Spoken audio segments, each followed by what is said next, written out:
Alors, nous voici arrivés à notre deuxième leçon de ce cours de catéchisme qui en comporte 35. C'est Dieu, l'existence de Dieu.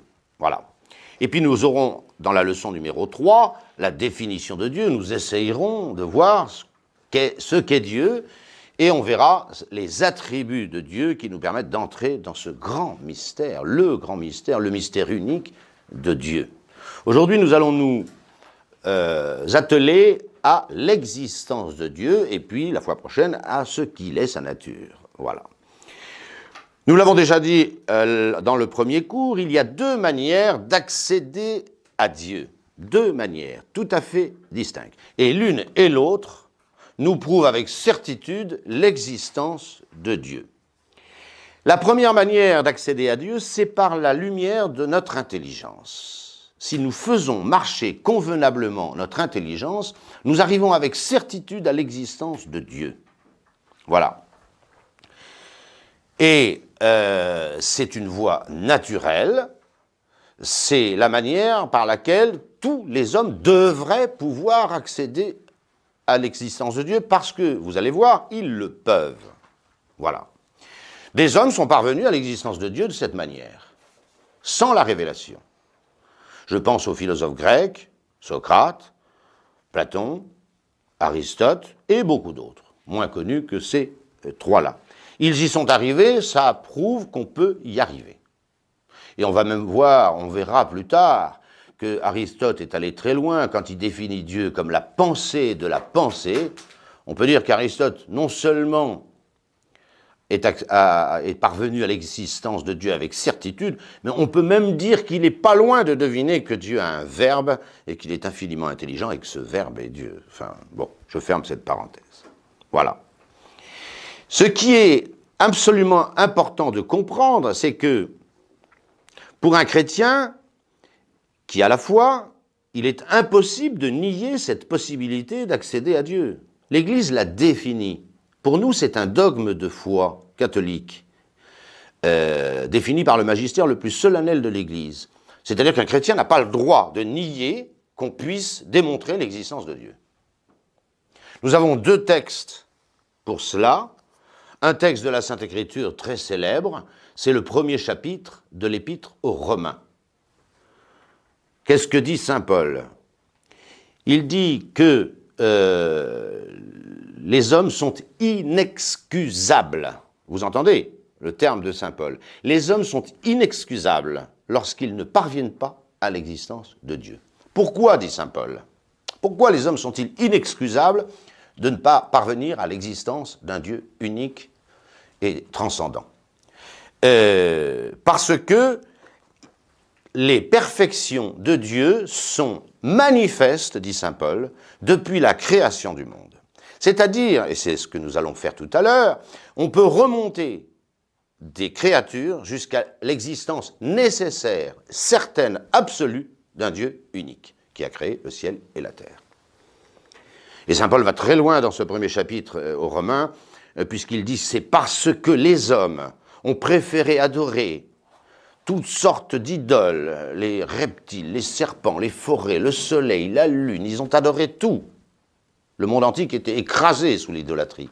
Ils ont préféré adorer tout, c'est pourquoi Dieu les a livrés à des passions d'ignominie. » C'est vous dire combien saint Paul juge que les hommes sont inexcusables de ne pas parvenir à l'existence de Dieu. Et puis ce point, deuxième point, c'est le Concile Vatican I a défini cette doctrine. Pour un chrétien, il n'est pas possible de nier la possibilité de démontrer et d'accéder à l'existence de Dieu. Le Concile Vatican I, dans la Constitution Dei Filius, a défini de foi divine et catholique que toute intelligence humaine laissée à elle-même doit pouvoir y arriver. C'est donc un péché monstrueux que de se dire athée. Ne mélangez pas le fait d'avoir la foi et l'athéisme.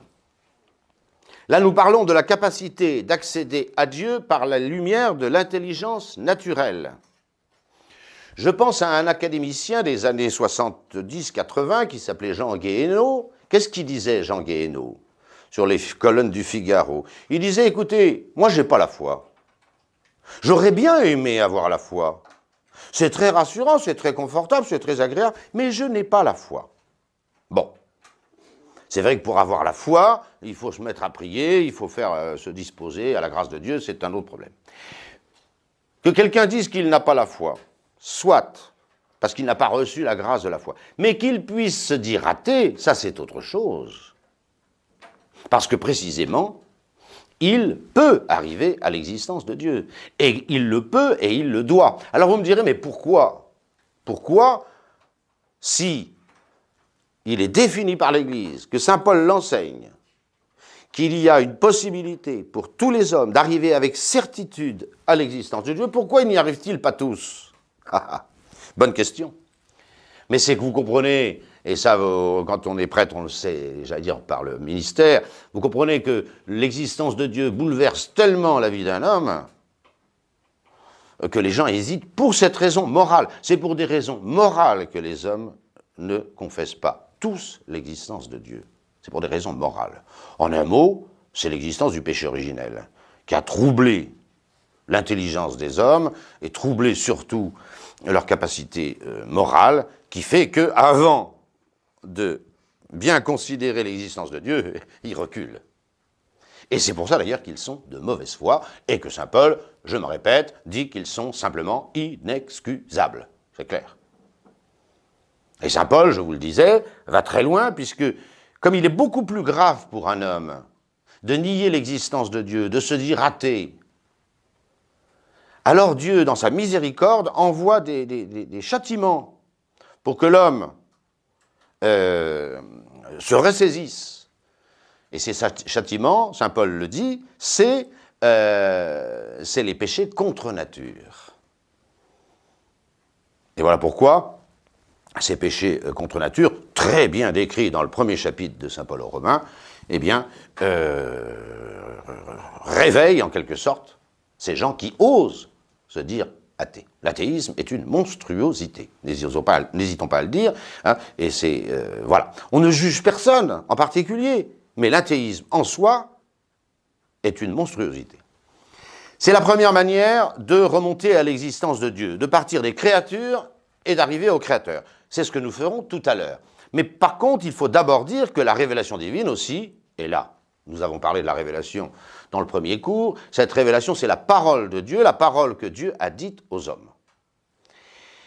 Et la plupart des gens parviennent à l'existence de Dieu au moyen de cette révélation. Tout le monde n'a pas l'intelligence d'un Socrate, d'un Platon ou d'un Aristote. Encore qu'il le devrait. Hein. Voilà. Accéder à Dieu. Il y a aussi la révélation. La première manière, c'est l'homme qui réfléchit et qui remonte jusqu'à Dieu.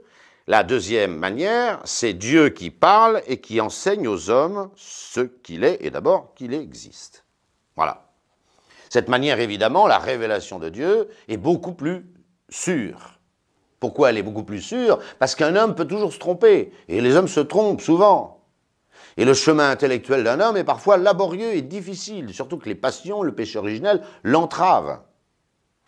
Tandis que Dieu est la vérité même, et quand il parle, il n'y a pas l'ombre d'un doute.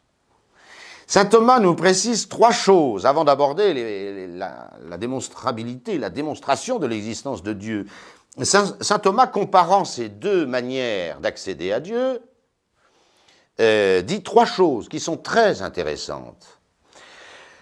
C'est que la révélation divine, donc la deuxième manière, elle nous fait connaître beaucoup plus de choses sur Dieu que la première. Évidemment, c'est Dieu qui parle. Et qui connaît Dieu, sinon Dieu lui-même? Et quand Dieu parle de Dieu, il dit beaucoup mieux et beaucoup plus de choses sur lui. C'est une évidence.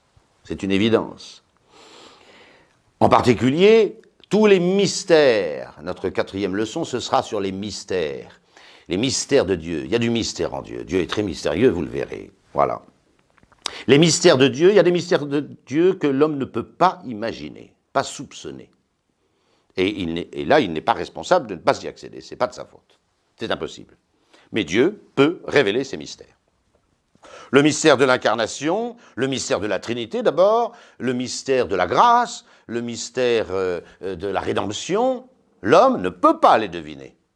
Donc, la révélation de Dieu nous en fait, c'est son premier point de saint Thomas, nous fait connaître sur Dieu beaucoup plus de choses. On connaît Dieu dans son intimité, par la révélation.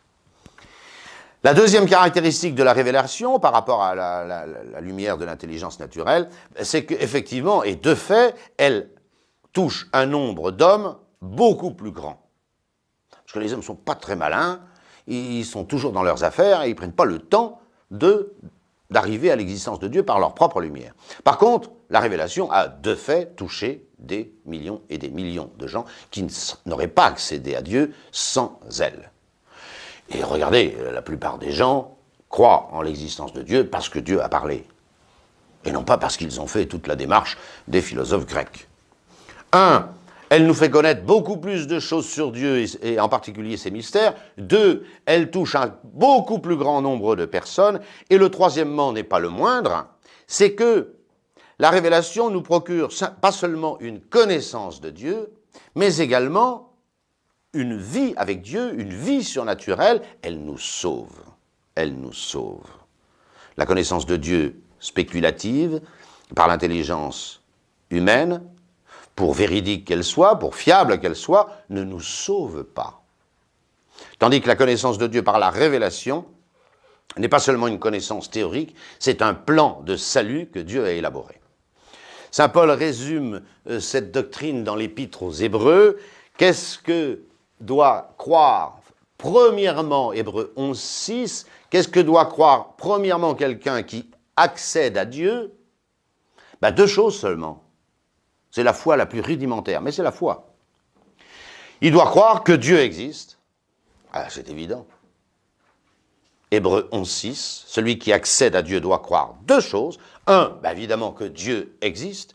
Et 2, ajoute saint Paul, qu'il est rémunérateur de ceux qui le cherchent. Voyez? C'est-à-dire que Dieu n'est pas seulement une vérité spéculative, mais c'est aussi un sauveur. C'est-à-dire que Dieu va répondre à notre appel. Il y a un échange entre Dieu et nous. Et Dieu n'est pas seulement une vérité spéculative, il propose un plan de salut. Et c'est ça qui sauve. Donc vous voyez, cette troisième caractéristique est fondamentale. La religion, elle commence quand il y a un rapport entre Dieu et nous. C'est le mot religion qui veut dire ça. Relié, on est relié à Dieu. Mais vous comprenez bien que simplement savoir que Dieu existe, ça ne sauve pas un homme, ça ne le change pas. Et c'est là où la révélation est absolument indispensable. Elle propose un plan de salut. Comme dit notre Seigneur Jésus-Christ lui-même dans l'Évangile, la vie éternelle, c'est quoi? C'est qu'ils vous connaissent, c'est que les hommes connaissent Dieu, qu'ils vous connaissent, vous, le vrai Dieu, et celui que vous avez envoyé, notre Seigneur Jésus-Christ. Ça sauve un homme. Ce n'est pas de la théorie, c'est de la pratique. Alors nous en arrivons aux fameuses preuves de l'existence de Dieu. Attention, il n'est pas permis à un chrétien de nier qu'il y ait des preuves de l'existence de Dieu. Puisque, nous l'avons dit, saint Paul dit que les hommes qui ne reconnaissent pas ces preuves ou qui n'y accèdent pas sont inexcusables. Et on trouve plein de chrétiens, là, à droite, à gauche, les preuves de l'existence de Dieu, ça vaut rien, voilà. D'abord, ils ne les ont pas tellement étudiées, puis ensuite, ils ne savent pas que l'affirmation de l'existence, de preuves de l'existence de Dieu qui permettent avec certitude de dire que Dieu existe, c'est pas un luxe. C'est pas un luxe. C'est enseigné par la Sainte Écriture, c'est défini par le magistère solennel de l'Église, je n'y reviens pas, j'en ai parlé à Vatican II. Alors avant d'aborder ces preuves de l'existence de Dieu, ce que saint Thomas appelle les 5 voies, disons quelques remarques importantes. Ces preuves que nous allons voir, ces voies de l'existence, vers l'existence de Dieu, elles doivent toujours partir du monde extérieur. Extérieur. Pourquoi? Parce que le monde extérieur, quoi qu'en ait pensé Descartes, sur lequel je vais revenir, est le seul objet de connaissance immédiate pour un homme. La connaissance immédiate d'un homme, c'est la connaissance qu'il a par ses sens. C'est ce que je vois, c'est ce que j'entends, c'est ce que je touche. Ça, c'est immédiat. Les grands mystères, les vérités purement spirituelles, elles ne sont pas objets d'une connaissance immédiate. Et donc les preuves de l'existence de Dieu devront toujours partir du concret. Absolument, du concret.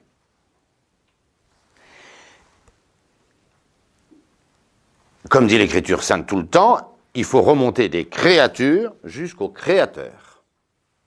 Alors il y en a un qui a tenté de partir non pas de la connaissance immédiate, mais de l'idée de Dieu. Ce philosophe, enfin ce n'est pas un philosophe d'abord, c'est un grand philosophe, mais il n'est pas qu'un philosophe, c'est saint Anselme. Et cette preuve de saint Anselme est un docteur de l'Église du XIe siècle. Voilà. Saint Anselme. Il a mis au point, lui il y croyait, il a mis au point une preuve de l'existence de Dieu qu'on appelle ontologique. Elle est tout sauf ontologique. C'est faux. Hein. Elle n'est pas ontologique. Elle part du concept de Dieu. Elle part du concept de Dieu. Elle ne part pas, comme je viens de vous le dire, et ce que nous allons faire, elle ne part pas de la réalité concrète, de la connaissance immédiate que nous avons par nos sens, de la réalité matérielle. Elle part de l'idée de Dieu. On peut résumer, si vous voulez, cette preuve de saint Anselme en un syllogisme. La majeure, la première proposition, alors je ne vais pas la marquer tout entière, Dieu est l'être le plus grand que je puisse concevoir. Dieu est l'être le plus grand que je peux imaginer, concevoir. Hein. Voilà. Dieu, c'est l'être qui a tout. C'est l'être qui n'a pas de limite, est infini, est parfait, est éternel. Tout.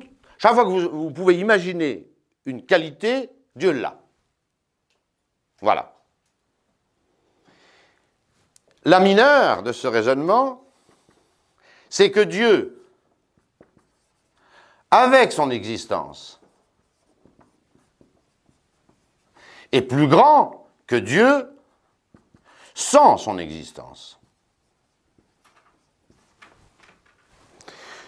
Dieu est l'être le plus grand que je peux concevoir. Toutes les perfections, tout ce qu'on peut, tout ce qu'il y a de bien, de grand, d'infini, voilà, Dieu l'a. Mais Dieu avec son existence, c'est encore plus que Dieu sans son existence. Donc, conclusion, ce Dieu qui, de toute manière, est ce que je dois concevoir de plus grand, on doit le concevoir avec son existence. Conclusion, Dieu existe. Voilà. Je tiens à vous dire tout de suite que cette preuve ne vaut absolument rien. Elle est nulle. Elle ne démontre absolument pas l'existence de Dieu. Quel est son vice? Pourquoi? Parce qu'elle ne part pas des choses. Elle est absolument nulle. Elle part de quoi, cette preuve? Elle part d'un concept. Elle part d'une idée de Dieu. Effectivement, cette idée de Dieu, cette idée qu'on peut se faire de Dieu, c'est l'idée la plus grande possible. Très bien. Mais ça reste une idée. Ça reste l'idée de Dieu. Ensuite, Dieu, avec son existence, est plus grand que Dieu sans son existence. Mais c'est encore une idée. C'est une idée supplémentaire que vous ajoutez dans la proposition que Dieu est plus grand que ce que vous pouvez concevoir. Alors vous concevez également l'existence de Dieu. Mais qu'est-ce que ça prouve par rapport à Dieu lui-même et à son existence? Rien. La conclusion que devrait tirer saint Anselme et Descartes, c'est que Dieu est le concept le plus grand avec son existence. C'est Dieu, Dieu avec son existence est un concept plus grand que Dieu sans son existence. Ça, d'accord, c'est valide. Mais qu'est-ce que ça prouve sur l'existence de Dieu? Absolument zéro. Et c'est fort curieux de voir que, alors qu'il y a d'autres preuves de l'existence de Dieu que nous allons voir, et qui sont parfaitement fiables, elles, eh bien, Descartes, ce grand philosophe français, c'est la seule qui va retenir, dans le célèbre ouvrage de Descartes, Discours de la méthode, il connaissait bien la scolastique, même s'il avait été formé chez les jésuites, mais c'est la seule preuve. Pourquoi? Mais ça colle. C'est la seule preuve qu'il va retenir, c'est celle de saint Anselme.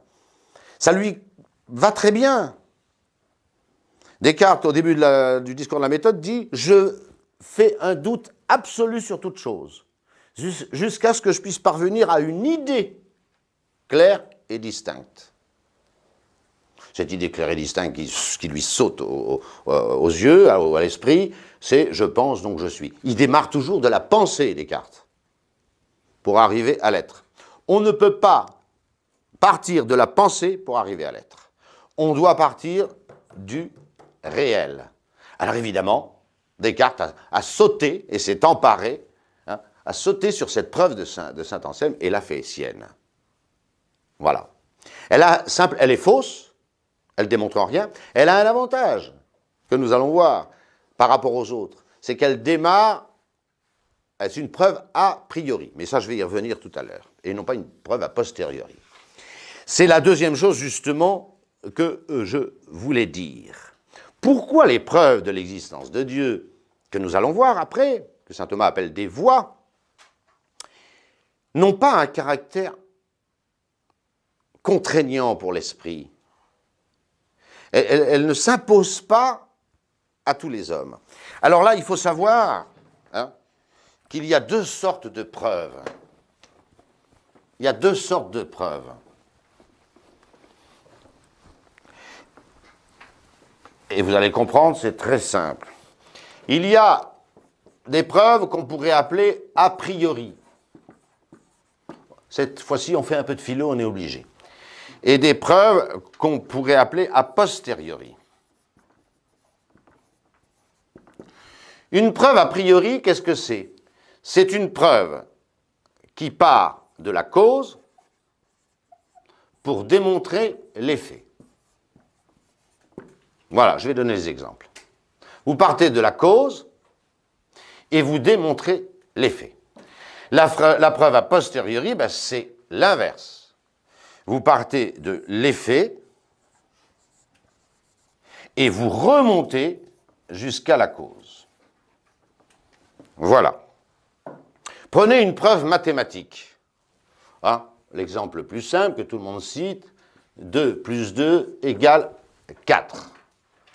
Ça, c'est une preuve a priori. Pourquoi? Quand vous savez ce que c'est que 2, c'est-à-dire 2 fois l'unité, et que vous ajoutez encore 2 fois l'unité, ça vous fait 4 unités, c'est ce que vous appelez 4. C'est-à-dire à partir de la réalité 2, de l'addition, de la réalité 2, j'arrive à cette réalité, vous voyez, je suis parti de la cause. Qu'est-ce qui fait 4? C'est la cause de 4, c'est 2 plus 2. C'est une preuve a priori. Ces preuves-là sont très saisissantes pour l'esprit, beaucoup plus que les autres. Personne ne nie les vérités mathématiques. Pourquoi? Parce que les vérités mathématiques sont toutes des preuves a priori. Alors elles sont lumineuses pour l'intelligence et tout le monde est d'accord. Il n'y a pas que les preuves mathématiques qui sont a priori.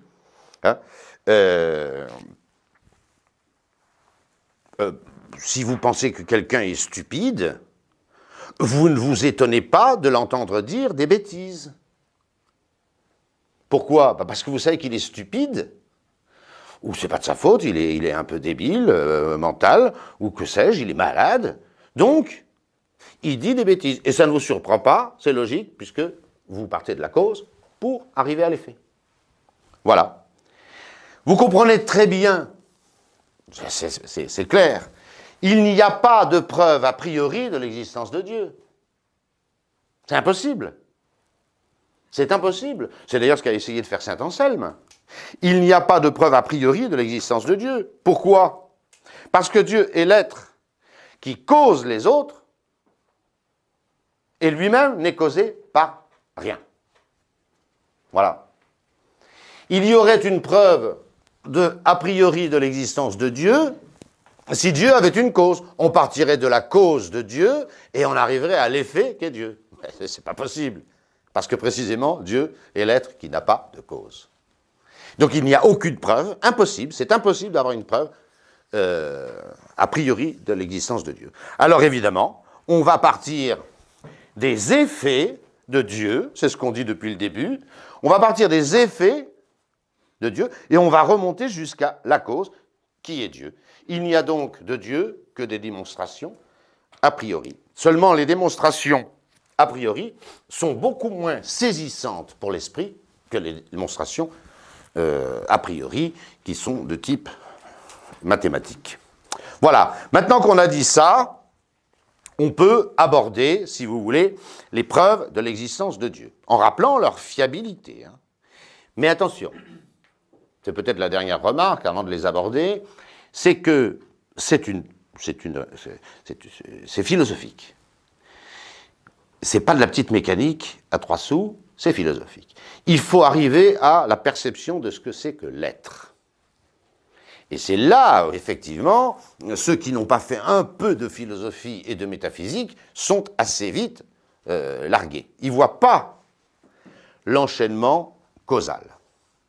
La cause, c'est ce qui détermine l'être d'une chose. C'est ce qui fait sortir un être du néant.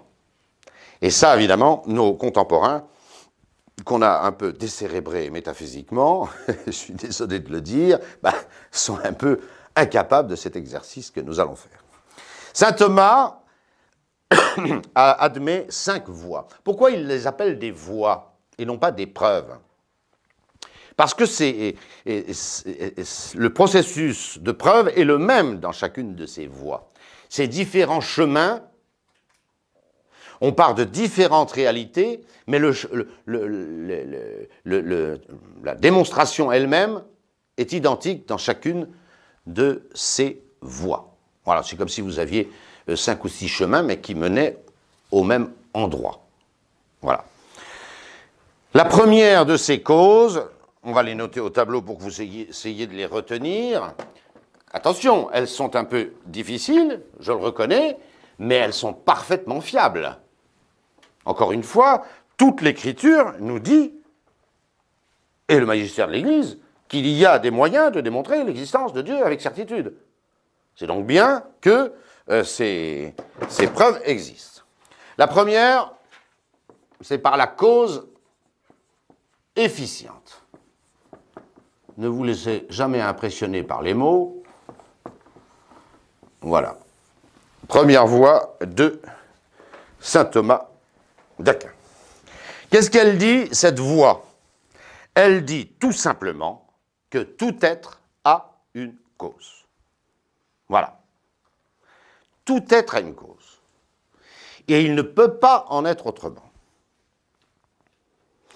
Il y a des chats sur la terre. D'où viennent les chats? Ils viennent des chats qui les ont engendrés. Voilà. Aux enfants du catéchisme, généralement, j'enlève ma montre et je leur dis, vous savez, j'ai une montre tout à fait exceptionnelle, je suis le seul sur Terre, hein. J'ai une montre exceptionnelle, je la leur montre comme ça, et je leur dis, moi j'ai la chance, j'ai une montre que personne n'a faite. Personne n'a fait cette montre. Ni une usine, ni un horloger, ni cette montre, elle est spéciale.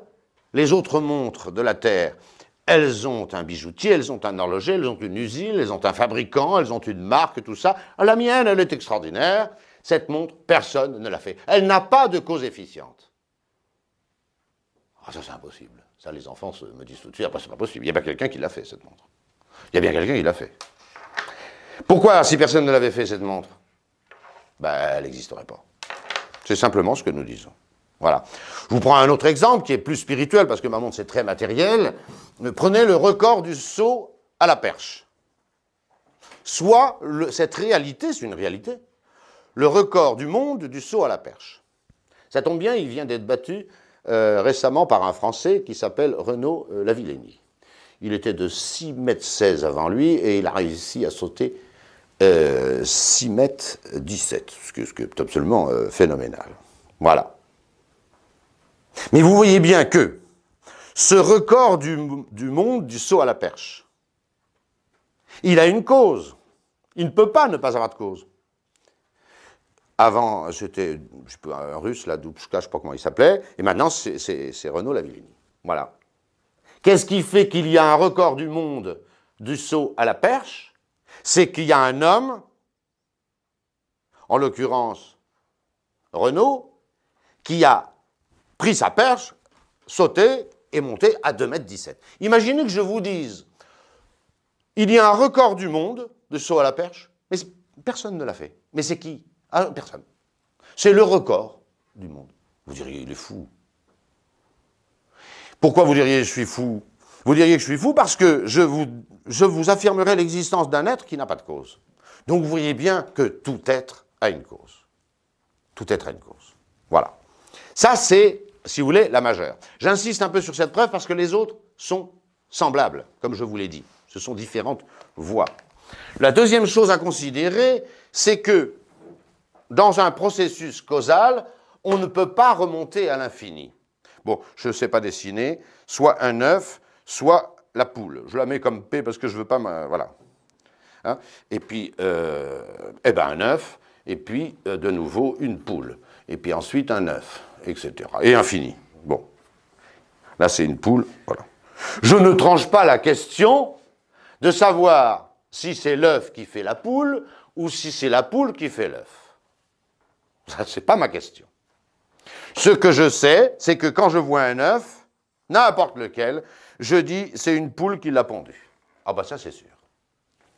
Et lorsque je vois une poule, je sais très bien qu'elle est sortie d'un œuf fécondé.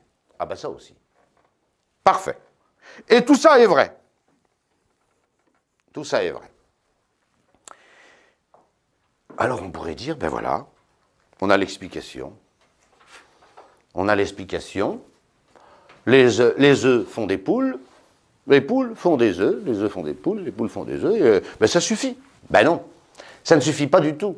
Parce que, prenez n'importe quelle poule, celle-là. Bon. Elle existe, hein, elle est là, vous la voyez dans votre poulailler, elle est là, on ne va pas nier l'existence. Si quelqu'un nie l'existence des choses qu'il voit, bon, tant pis, on n'a plus à discuter avec quelqu'un comme ça. Hein. Voilà. Mais vous avez là cette poule. D'où vient cette poule? Elle vient de l'œuf, ça je suis d'accord. Si j'ai une explication de l'œuf, j'aurai aussi l'explication de la poule. Mais si je n'ai pas l'explication de l'œuf, je n'aurai pas non plus l'explication de la poule. Et puis je recommence ce raisonnement ici. Soit un œuf. Ah ben il vient de la poule. Très bien, très bien, très bien. Est-ce que j'ai l'explication de la poule? Ben non, puisque elle vient de l'œuf. Est-ce que j'ai l'explication de l'œuf? Non, puisqu'elle vient de la poule. Ce qui fait que, hein, explication là, 0, 0, 0, 0, 0, et vous pouvez additionner 3 milliards de zéros, ça fera toujours 0. C'est ce que les philosophes disent en affirmant qu'on ne peut pas remonter à l'infini dans un processus causal, parce qu'on n'explique rien du tout. Rien du tout. Alors, bah, il faut conclure. Tout être a une cause. Tout être a une cause efficiente, qui fait qu'il est. Or, un processus causal ne peut absolument pas remonter à l'infini. S'il ne peut pas remonter à l'infini, c'est qu'il y a un moment où il faut s'arrêter. Il faut s'arrêter.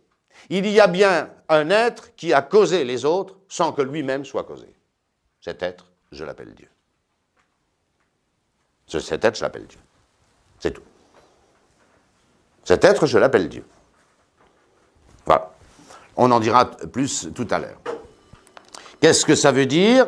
Ça veut dire qu'il existe un être qui est cause de tous les autres et qui lui-même n'a pas de cause. Je reviendrai là-dessus, c'est très important. Certains philosophes ont pensé que Dieu était cause de lui-même, c'est faux. Mais j'y reviendrai, Voilà la première preuve de l'existence de Dieu. Dieu est la cause de tout.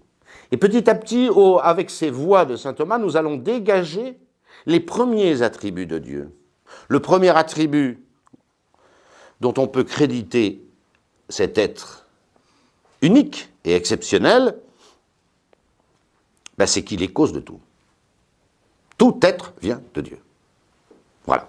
Deuxième voie, c'est que nous constatons dans le monde un mouvement. Alors ça, on peut dire que ça bouge. Hein. Voilà. Par le mouvement.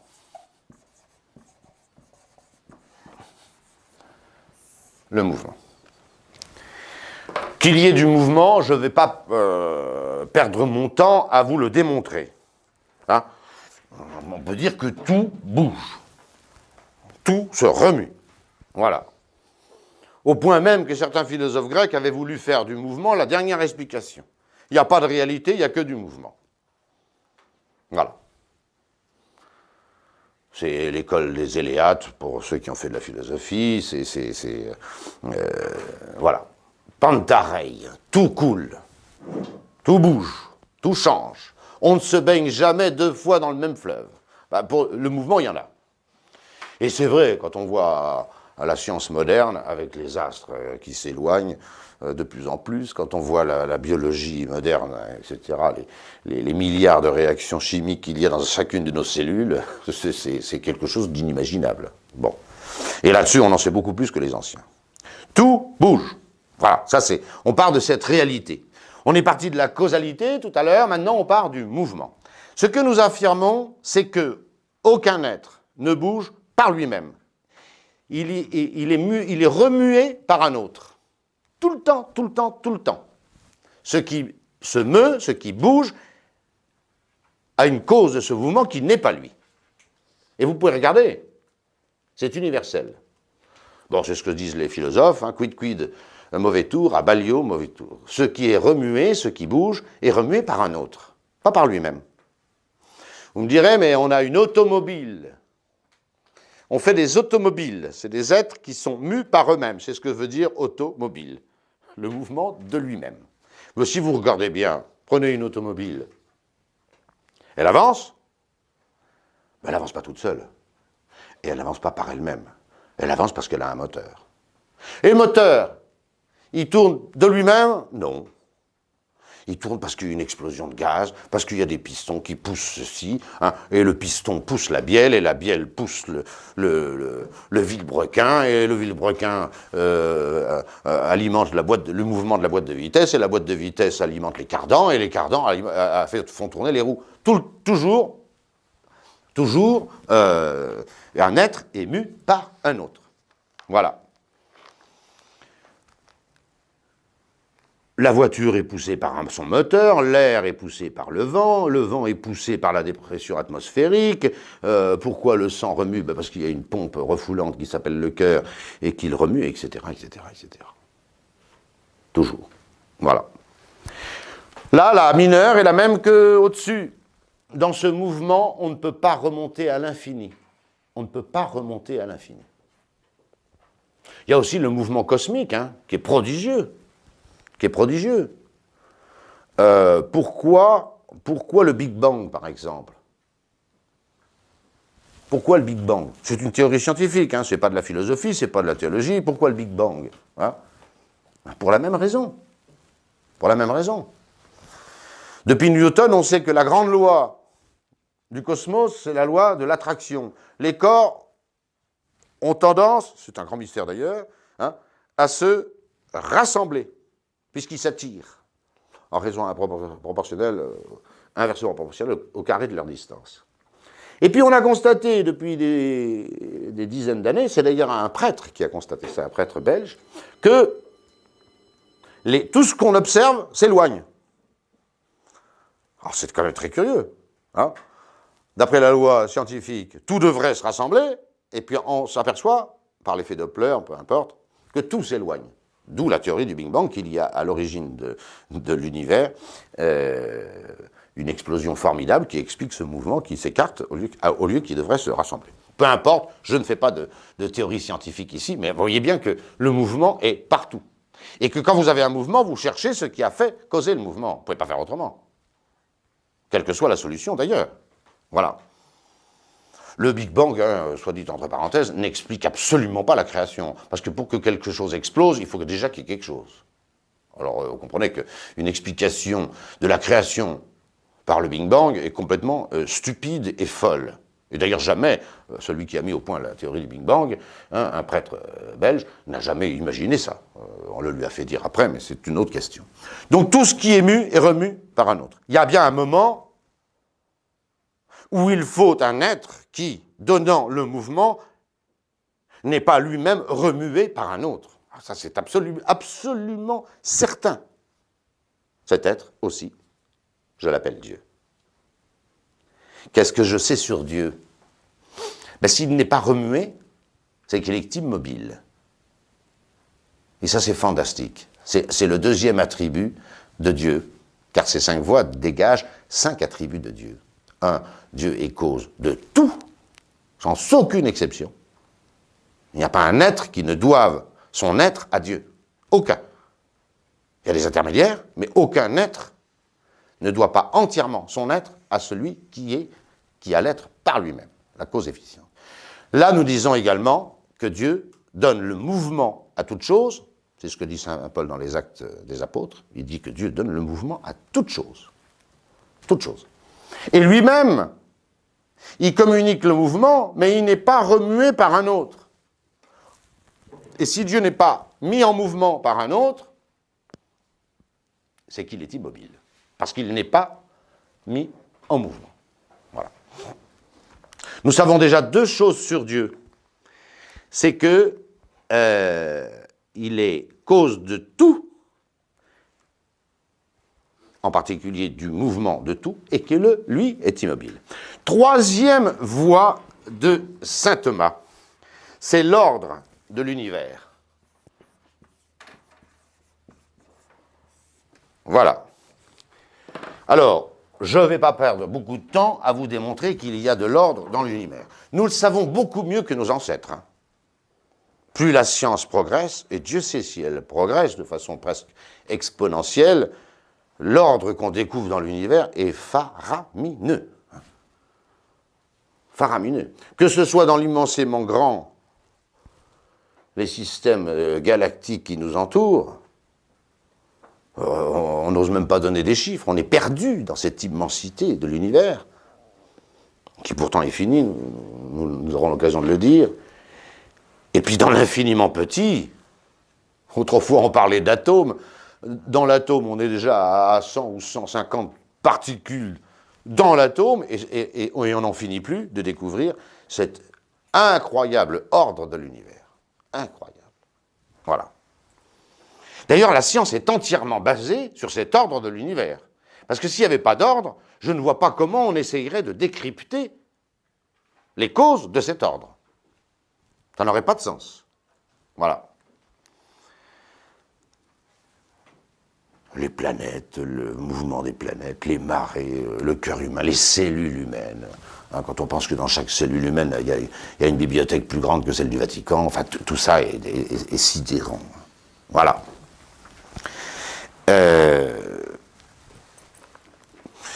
Pour les enfants du catéchisme, je leur raconte, pour les enfants, hein, mais les adultes sont de grands enfants, vous le savez, donc je vais vous le raconter aussi. Voilà. Qu'est-ce que nous disons? Nous disons qu'il y a de l'ordre dans l'univers, je n'y reviens pas. Nous disons que l'ordre est toujours le fait d'une intelligence. Voilà la mineure de cet argument, de cette 3e voie. Là où il y a de l'ordre, pour avoir mis de l'ordre, il y faut une intelligence. à tous les coups. Les anciens disaient « sapientis est ordinare ». C'est le propre du sage, de l'homme intelligent, de mettre de l'ordre. L'ordre ne se met pas tout seul. Le hasard produit du désordre. L'intelligence produit de l'ordre. Voilà. L'exemple que je prends pour les enfants du catéchisme, ils le comprennent assez bien, je pense que vous allez le comprendre. Un petit garçon est parti à l'école le matin et il a laissé sa chambre dans un foutoir, dans un fouillis complet.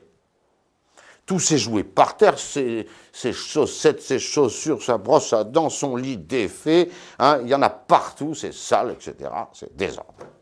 Il rentre à midi dans sa chambre, après l'école, et il s'aperçoit que sa chambre est nickel, c'est l'ordre partout. Les draps sont tirés, il n'y a pas un pli, la couette est bien mise, l'oreiller, le pyjama est plié, la brosse à dents est dans son verre, le tube est refermé, il n'y a plus de jouets qui traînent, tout est, etc. Parfait. Alors il va voir maman, il dit « Oh, bah t'as fait ma chambre ». La maman dit « Non, c'est pas moi. C'est pas moi qui ai fait ta chambre. » Bon. Alors il va voir sa grande sœur, hein, il dit « C'est toi qui as rangé ma chambre, t'es gentil. » Non, non, c'est pas moi non plus. Il dit « Mais c'est la bonne ou c'est quelqu'un qui est passé ?» Ah oui, non, personne. Voilà. Et puis finalement, son grand frère ou un autre lui dit « Si, moi je vais t'expliquer. Personne n'a fait ta chambre, personne n'a rangé ta chambre, personne. » À un moment, il y a eu une tempête, là, la fenêtre s'est ouverte, le vent est rentré comme ça, là, dans la chambre, et c'est lui, le vent, qui a tout rangé comme ça. Il a plié le pyjama, il a rangé la brosse à dents, il a refermé le tube de dentifrice, etc. Il a rangé tous les jouets, il a même dépoussiéré tout ça. Ceux qui nient que l'ordre, c'est l'intelligence qu'il met, ils sont fous. Je dis ils sont fous. Je dis ils sont fous. Voilà. Alors une fois qu'on a que il y a de l'ordre, un ordre prodigieux dans l'univers, et que l'ordre n'est mis quelque part que par l'intelligence, alors il y a, pour présider à tout l'ordre que nous observons et qui est fantastique, il y a un être intelligent. Est-ce qu'on peut dire que Dieu est infiniment intelligent? Pour l'instant, non. On peut dire qu'il est au moins aussi intelligent que toute l'intelligence, que tout l'ordre que nous constatons dans le monde, ce qui est déjà largement impressionnant. Troisième voie de saint Thomas.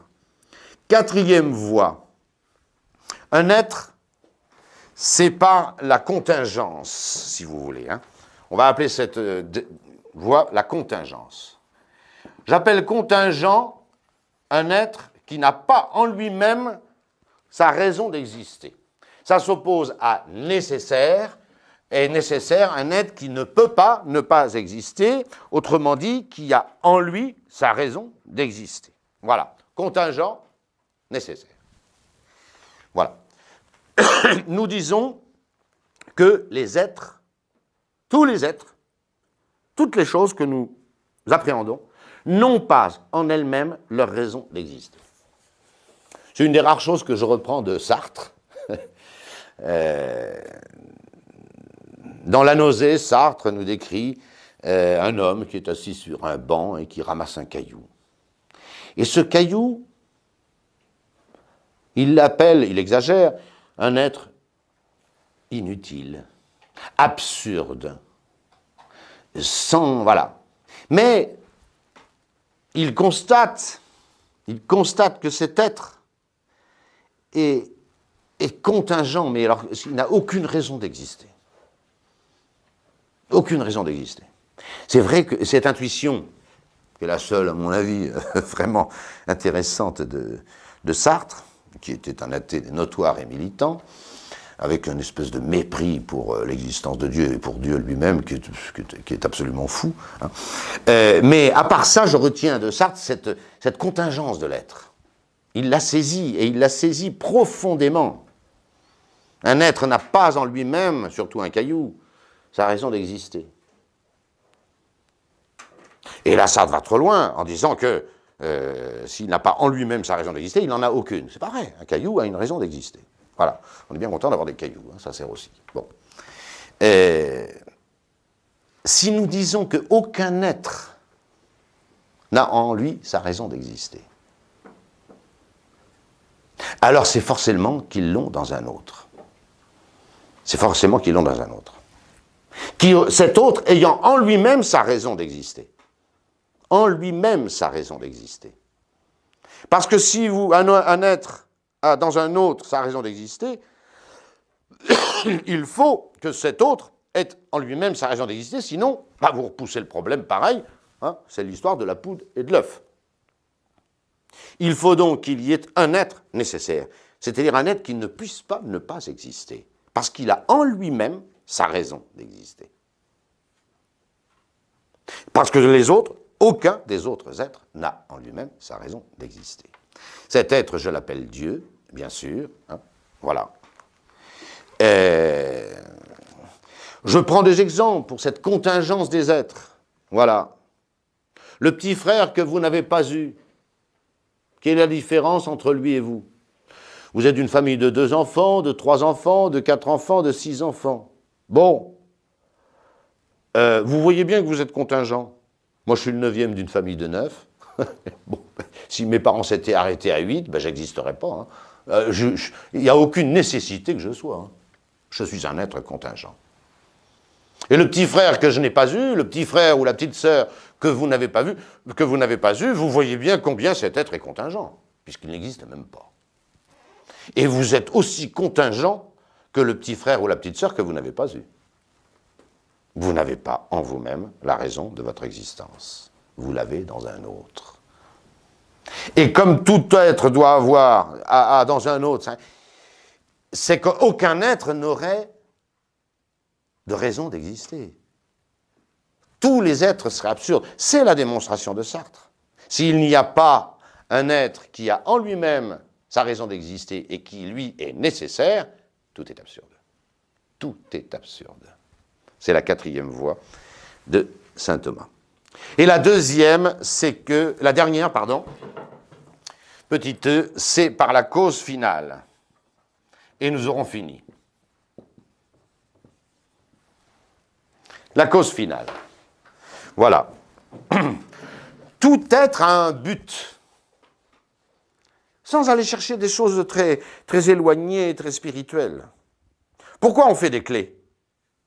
On fait des clés pour ouvrir les serrures. Non mais vous imaginez le type qui fabrique une clé, il n'a pas du tout l'intention d'utiliser cette clé pour ouvrir. Il fait une clé. Non. Une clé, c'est une chose, c'est un être qui est fait pour ouvrir un Newman, une porte, une fenêtre, tout ce que vous voulez, mais enfin, elle a un but. Ainsi. L'essence, si on met de l'essence dans sa voiture, c'est parce que, pour l'instant, il y en a d'autres moyens, hein, et c'est la même question, mais c'est dans le but de faire rouler les voitures, les avions, etc. Voilà. Pourquoi on fait des montres? On fait des montres parce que c'est joli, hein, puis qu'on se met ça au poignet pour faire bien. Non, on fait une montre pour nous indiquer l'heure. C'est tout. On fait toujours quelque chose pour quelque chose. Tout le temps. Dans un but. Voilà. Pourquoi on fait des trains? C'est pour faire beau, pour amuser les vaches. Non. On ne fait pas des trains pour faire beau et amuser les vaches.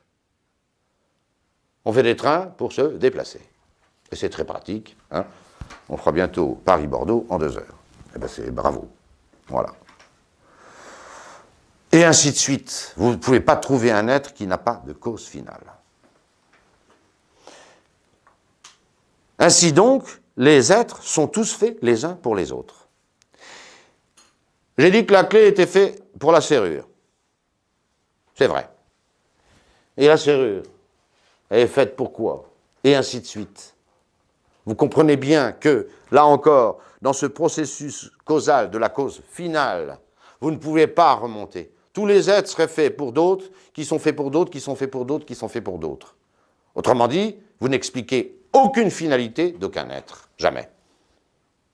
Et vous en arrivez à un être qui est la cause finale, le but ultime de toute chose, et qui lui-même n'a pas de cause finale. Il est pour lui-même. Il est pour lui-même.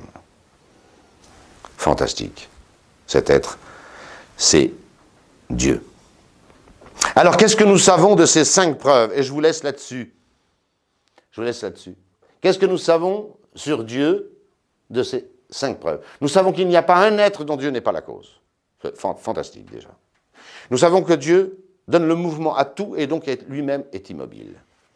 Nous savons que Dieu est pas infiniment intelligent, on le prouvera autrement, mais qu'il est au moins plus intelligent que tout l'ordre que nous voyons dans le monde. Nous savons que Dieu est nécessaire, c'est-à-dire qu'il ne peut pas ne pas exister. Quand on a compris ça, on est persuadé de l'existence de Dieu. Et enfin, nous savons que Dieu est la cause, le but de tout ce qui est et qui pourrait être. Voilà. Je termine par une petite anecdote que j'aime beaucoup, qui nous fait comprendre un peu mieux ce qu'est Dieu. J'enseignais ça un jour aux enfants. C'était à Bordeaux. Et j'avais dans ma classe un petit de 6 ans. J'ai eu énormément de mal, il m'a fallu 15 jours, pour lui expliquer que Dieu n'était pas causé. Je faisais la même démonstration que celle que je viens de vous faire, avec des termes plus faciles, c'était des enfants. Il ne voulait pas se mettre dans la tête, ce petit, qui était très intelligent comme vous allez le voir, que Dieu n'est pas de cause. Et pourquoi? Il disait, si Dieu n'a pas de cause, il n'est pas. Il avait parfaitement compris. Si Dieu n'a pas de cause, il est causé par rien, donc un être qui n'est pas causé n'existe pas. Là, bravo déjà. Je lui dis si. Et j'ai mis bien 15 jours, 3 semaines à expliquer à ce petit, précisément, que il fallait bien un être qui, causant les autres, n'était pas lui-même causé. Et j'ai fini par le lui faire comprendre. Il revient au cours de catéchisme 15 jours, 3 semaines plus tard, et il me pose cette question. Écoutez bien, il avait 6 ans. Il avait 6 ans. Il me dit, alors, il avait compris, hein? Il avait compris la cause. Que Dieu causait, et que donc, il n'était pas causé. Et il me pose la question, Monsieur l'abbé, est-ce que vous pensez que Dieu y est pour quelque chose dans ce qu'il est? Écoutez bien la question. Est-ce que vous pensez que Dieu y est pour quelque chose dans ce qu'il est? Sur le moment, je n'ai même pas répondu. Je me souviens bien avoir appelé l'abbé de Tanoirne. Qu'est-ce qu'on répond à ce gamin? Voilà. La réponse est très simple. Hein? Et là, on commence à comprendre ce qu'est Dieu. La réponse, évidemment, c'est oui. Dieu est entièrement il est entièrement, pas cause, ni temporalité. Attention, je vais bien préciser les choses. Qu'est-ce qui fait que Dieu est Dieu? C'est Dieu. Mais alors là, entièrement, on peut le dire. D'ailleurs, la preuve, c'est que dans la Somme théologique, saint Thomas d'Aquin appelle toujours Dieu lens AC. Je mets cette expression au tableau, vous pourrez la retenir, ça résume un petit peu tout ce qu'on a dit. Lens AC. C'est l'être dont l'être est de lui-même. Alors attention, vous voyez, Dieu c'est une source, c'est la source de l'être. C'est la source de tout, y compris de lui. Alors attention. Un être cause de lui-même, c'est une absurdité. Pour bien comprendre cette réalité, que Dieu est lens AC, c'est-à-dire l'être qui n'est redevable de son être qu'à lui-même, c'est ça que nous disons, c'est ça que dit saint Thomas. Dieu n'est redevable de son être qu'à lui, parce qu'il n'est pas un être, il n'est pas l'être, il est la source qui fait que tout être est, y compris même lui. Et Dieu est beaucoup plus la source, l'existence, on dira la semaine prochaine, que l'essence même de Dieu, qui ne font qu'un. C'est un grand mystère, Dieu. Voilà. Mais attention, il y a 2 choses à rayer de l'intelligence quand on dit cette vérité, que Dieu est lens AC. Il n'y a pas de causalité en Dieu. Il n'y a pas quelque chose qui cause en Dieu ce qu'il est. Il n'y a pas de cause, du tout. Dieu est une source jaillissante, la source jaillissante de l'être, mais il n'y a pas une chose qui cause en Dieu et une chose qui est causée. Voilà. Il n'y a pas non plus de temporalité. Il n'y a pas de différence de temps, il n'y a pas de causalité, il n'y a pas de temps entre cet être qui fait Dieu et Dieu. C'est le même. Dieu est une source jaillissante. C'est la source jaillissante de l'être, de tout être, y compris du sien, avec laquelle il ne fait qu'un. Alors là, évidemment, on perd pied, et on ne sait plus ce que c'est que Dieu.